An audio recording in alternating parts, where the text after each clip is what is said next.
Josefina siente miedo, un miedo inexplicable. Sabe que algo dentro de ella no anda bien. ¿Pero qué será? Este relato de Mariana Enríquez se titula El aljibe y espero que les guste tanto como a mí.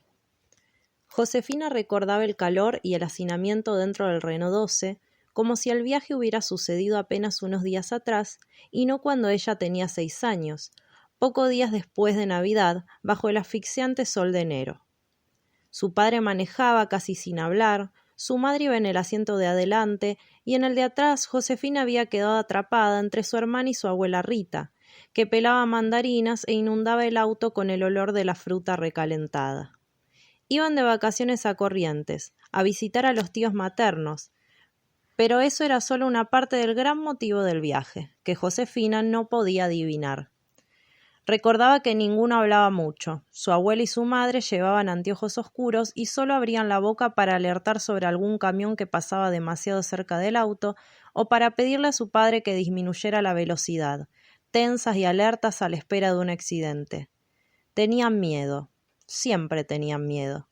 En verano, cuando Josefina y Mariela querían bañarse en la Pelopincho, la abuela Rita llenaba la pileta con apenas 10 centímetros de agua y vigilaba cada chapoteo sentada en una silla bajo la sombra del limonero del patio, para llegar a tiempo si sus nietas se ahogaban. Josefina recordaba que su madre lloraba y llamaba a médicos y ambulancias de madrugada si ella o su hermana tenían unas líneas de fiebre, o las hacía faltar a la escuela ante un inofensivo catarro. Nunca les daba permiso para dormir en casa de amigas y apenas las dejaba jugar en la vereda. Si lo hacía podían verla vigilándolas por la ventana, escondida detrás de las cortinas. A veces Mariela lloraba de noche diciendo que algo se movía debajo de su cama y nunca podía dormir con la luz apagada.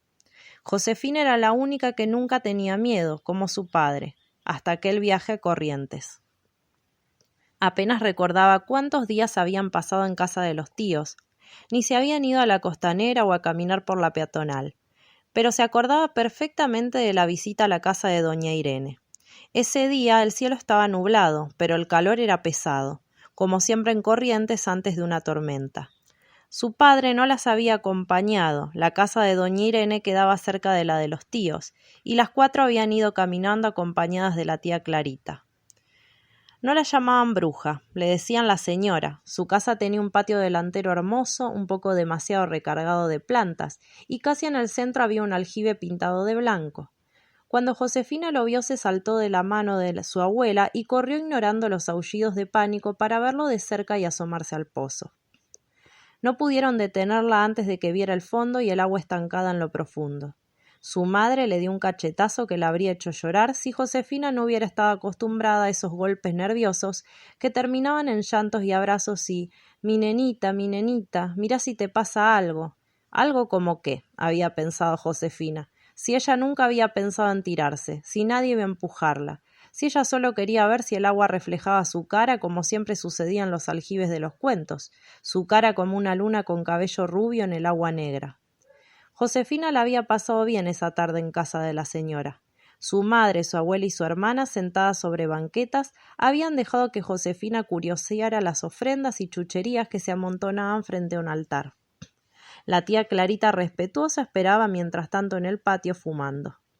La señora hablaba o rezaba, pero Josefina no podía recordar nada extraño, ni cánticos, ni humaredas, ni siquiera que tocara con las manos a su familia.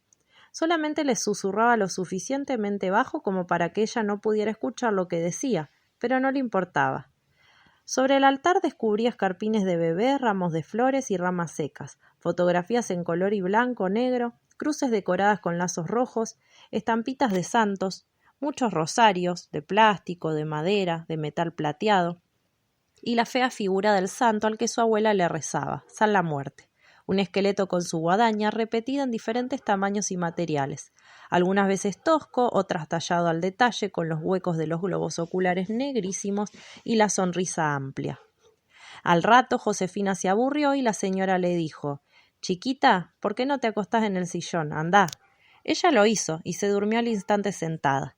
Cuando despertó ya era de noche y la tía Clarita se había cansado de esperar. Tuvieron que volver caminando solas. Josefina se acordaba de que antes de salir había tratado de volver a mirar dentro del aljibe, pero no se había animado. Estaba oscuro y la pintura blanca brillaba como los huesos de San La Muerte. Era la primera vez que sentía miedo. Volvieron a Buenos Aires pocos días después. La primera noche en casa, Josefina no había podido dormir cuando Mariela apagó el velador. Mariela dormía tranquilamente en la camita de enfrente y ahora el velador estaba en la mesa de luz de Josefina, que recién tenía sueño cuando las agujas fosforescentes del reloj de Hello Kitty marcaban las 3 o las 4 de la madrugada. Mariela se abrazaba a un muñeco y Josefina veía que los ojos de plástico brillaban humanos en la semioscuridad. O escuchaba cantar un gallo en plena noche y recordaba. ¿Pero quién se lo había dicho? Que ese canto a esa hora era señal de que alguien iba a morir. Y debía ser ella, así que se tomaba el pulso. Había aprendido a hacerlo viendo a su madre, que siempre les controlaba la frecuencia de los latidos cuando tenían fiebre. Si eran demasiado rápidos, tenía tanto miedo que ni siquiera se atrevía a llamar a sus padres para que la salvaran. Si eran lentos, se apoyaba la mano en el pecho para controlar que el corazón no se detuviera. A veces se dormía contando, atenta al minutero. Una noche había descubierto que la mancha de revoque en el techo, justo sobre su cama, el arreglo de una gotera, tenía forma de rostro con cuernos, la cara del diablo. Eso sí se lo había dicho a Mariela, pero su hermana, riéndose, dijo que las manchas eran como las nubes, que se podían ver distintas formas si uno las miraba demasiado, y que ella no veía ningún diablo, le parecía un pájaro sobre 2 patas. Otra noche había escuchado el relincho de un caballo o un burro, pero las manos le empezaron a transpirar cuando pensó que debía ser el alma mula, el espíritu de una muerta que transformado en mula no podía descansar y salía a trotar de noche. Eso se lo había contado a su padre. Él le besó la cabeza, dijo que eran pavadas y a la tarde lo había escuchado gritarle a su madre. Que tu vieja deje de contarle pelotudeces a la nena. No quiero que le llene la cabeza. Ignorante supersticiosa de mierda. La abuela negaba haberle contado nada y no mentía. Josefina no tenía idea de dónde había sacado esas cosas, pero sentía que las sabía. Como sabía que no podía acercar la mano a una hornalla encendida sin quemarse, o que en otoño tenía que ponerse un saquito sobre la remera porque de noche refrescaba. Años después, sentada frente a uno de sus tantos psicólogos, había tratado de explicarse y racionalizar cada miedo. Lo que Mariela había dicho del revoque podía ser cierto. A lo mejor le había escuchado contar esas historias a la abuela porque eran parte de la mitología correntina. A lo mejor un vecino del barrio tenía un gallinero, a lo mejor la mula era de los botelleros que vivían a la vuelta, pero no creía en las explicaciones. Su madre solía ir a las sesiones y explicaba que ella y su madre eran ansiosas y fóbicas, que por cierto podían haberle contagiado esos miedos a Josefina, pero se estaban recuperando, y Mariela había dejado de sufrir terrores nocturnos, así que lo de José sería cuestión de tiempo. Pero el tiempo fueron años, y Josefina odiaba a su padre porque un día se había ido dejándola sola con esas mujeres que ahora, después de años de encierro, planeaban vacaciones y salidas de fin de semana, mientras ella se mareaba cuando llegaba a la puerta. Odiaba haber tenido que dejar la escuela y que su madre la acompañara a rendir los exámenes cada fin de año.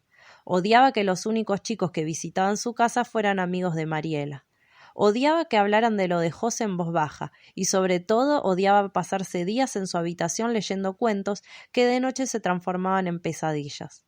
Había leído la historia de Anaí la flor del ceibo, y en sueños se le había aparecido una mujer envuelta en llamas. Había leído sobre el Urutaú, y ahora antes de dormir se escuchaba al pájaro que en realidad era una chica muerta llorando cerca de su ventana. No podía ir a la boca porque le parecía que debajo de la superficie del riachuelo negro había cuerpos sumergidos que seguro intentarían salir cuando ella estuviera cerca de la orilla. Nunca dormía con una pierna destapada porque esperaba la mano fría que la rozara. Cuando su madre tenía que salir, la dejaba con la abuela Rita y si se retrasaba más de media hora, Josefina vomitaba porque la tardanza solo podía significar que se había muerto en un accidente. Pasaba corriendo frente al retrato del abuelo muerto, al que jamás había conocido porque podía sentir cómo la seguían sus ojos negros, y nunca se acercaba al cuarto donde estaba el viejo piano de su madre porque sabía que cuando nadie lo tocaba se ocupaba de hacerlo el diablo.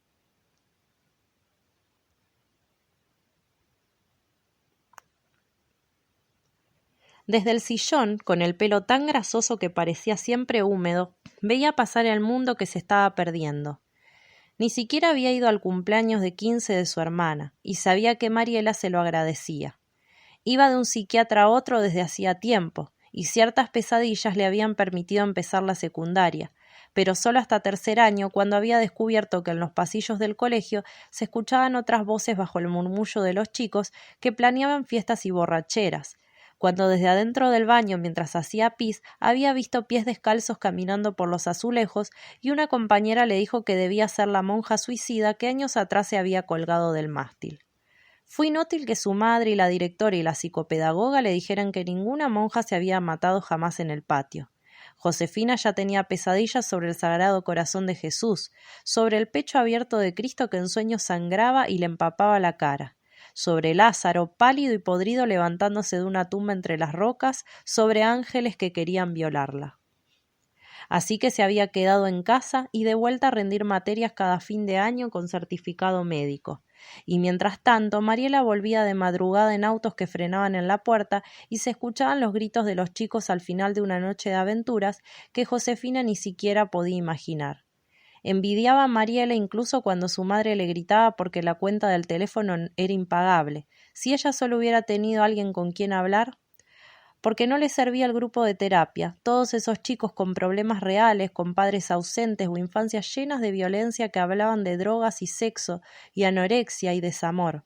Y sin embargo seguía yendo, siempre en taxi de ida y vuelta, y el taxista tenía que ser siempre el mismo y esperarla en la puerta porque se mareaba y los latidos de su corazón no la dejaban respirar si se quedaba sola en la calle. No había subido un colectivo desde aquel viaje a Corrientes, y la única vez que había estado en el subterráneo gritó hasta quedarse afónica, y su madre tuvo que bajarse en la estación siguiente. Esa vez la había zamarreado y arrastrado por las escaleras, pero a Josefina no le importó porque tenía que salir de cualquier manera de ese encierro, ese ruido, esa oscuridad serpenteante. Las pastillas nuevas, celestes, casi experimentales, relucientes como recién salidas del laboratorio, eran fáciles de tragar, y en apenas un rato lograban que la vereda no pareciera un campo minado, hasta la hacían dormir sin sueños que pudiera recordar. Y cuando apagó el velador una noche, no sintió que las sábanas se enfriaban como una tumba. Seguía teniendo miedo, pero podía ir al kiosco sola sin la seguridad de morir en el trayecto. Mariela parecía más entusiasmada que ella. Le propuso salir juntas a tomar un café y Josefina se atrevió. En taxi ida y vuelta, eso sí. Esa tarde había podido hablar como nunca con su hermana y se sorprendió planeando ir al cine. Mariela prometió salir en mitad de la película si hacía falta, y hasta confesando que a lo mejor tenía ganas de ir a la facultad, si en las aulas no había demasiada gente y las ventanas o puertas le quedaban cerca. Mariela la abrazó sin vergüenza y al hacerlo tiró una de las tazas de café al piso que se partió justo a la mitad. El mozo juntó los restos sonriente, y cómo no si Mariela era hermosa, con sus mechones de pelo rubio sobre la cara, los labios gruesos siempre húmedos y los ojos apenas delineados de negro para que el verde del iris hipnotizara a los que la miraban. Salieron varias veces más a tomar café. Lo del cine nunca pudo concretarse y una de esas tardes Mariela le trajo los programas de varias carreras que podían gustarle a Josefina. Antropología, sociología, letras. Pero parecía inquieta, y ya no con el nerviosismo de las primeras salidas, cuando debía estar preparada para llamar de urgencia a un taxi o a una ambulancia, en el peor de los casos para llevar a Josefina de vuelta a casa o a la guardia de un hospital. Acomodó los mechones de largo pelo rubio detrás de las orejas y encendió un cigarrillo. «José», le dijo, «hay una cosa». «¿Qué? ¿Te acordás cuando viajamos a Corrientes? Vos tendrías 6 años, yo 8. «Sí». «Bueh, ¿te acordás que fuimos una bruja? Mamá y la abuela fueron porque ellas eran como vos, así. Tenían miedo todo el tiempo y se fueron a curar». Josefina ahora le escuchaba atentamente. El corazón le latía muy rápido, pero respiró hondo, se secó las manos en los pantalones y trató de concentrarse en lo que decía su hermana, como le había recomendado su psiquiatra. Cuando viene el miedo, le había dicho, prestale atención a otra cosa, cualquier cosa. Fíjate qué está leyendo la persona que tenés al lado, lee los carteles de las publicidades o contá cuántos autos rojos pasan por la calle. Y yo me acuerdo que la bruja dijo que podían volver si les pasaba otra vez. A lo mejor podrías ir. Ahora que estás mejor, yo sé que es una locura. Parezco la abuela con sus boludeces de la provincia, pero a ella se les pasó, ¿o no?